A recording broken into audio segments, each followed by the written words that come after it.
Hello, everybody. Welcome to Thursday. The S&P 500 was up a grand total of 0.03% today. No changes to our signals. Big day today because we got our report on inflation. It's called the Consumer Price Index, the CPI. It's very well known. And one of the things that was really important about today, just to kind of bottom line what happened, was that both the top line inflation number, which includes everything, and the core inflation number, which takes out food and energy, we're up 0.2% for the month. So we look at look at June of this year versus July of this year, inflation on the basket went up 0.2%. Again, if you look at that on an annualized basis, we would have 2.4%. The Fed is trying to get things down to 2%. And we now have a situation where the market is betting that an 88% chance that they will not raise rates in September. And I think, based on these reports, now this is the second month in a row where we've had a 0.2% increase.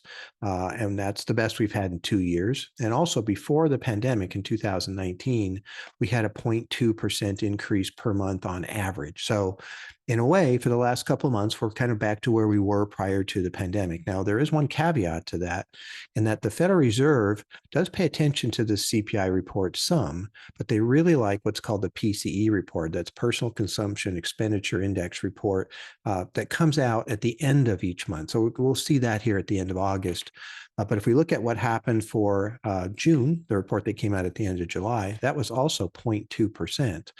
So things are lining up for the situation where the Federal Reserve can kind of sit back now and see if, these continue to come down. And, annualizing out a couple of months may not work out perfectly going forward. So we'll have to see what happens. But it's a good report. It's what we really want to see in terms of inflation.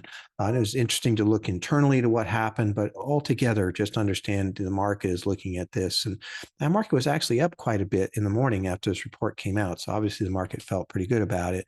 Ended up coming back down to kind of break even. We're in a period right now where there's some selling off happening from these big gains that came.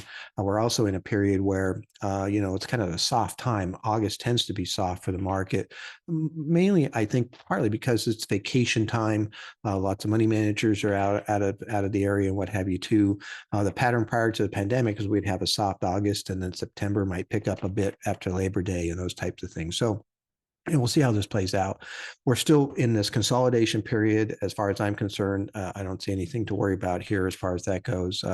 Markets are still doing well. And I think this inflation report is super important. And it was a good report, in my opinion. So nonetheless, that's what's going on today. Look forward to being able to see what's going to happen tomorrow. We have our show tomorrow. Easan and I do a live show on YouTube. You can join us from 12:15 to 1. You can ask live questions. I do a summary of what I see happening in the market, for example, and we answer other questions also. So I'd like to see you then, and we'll talk to you tomorrow. Thank you.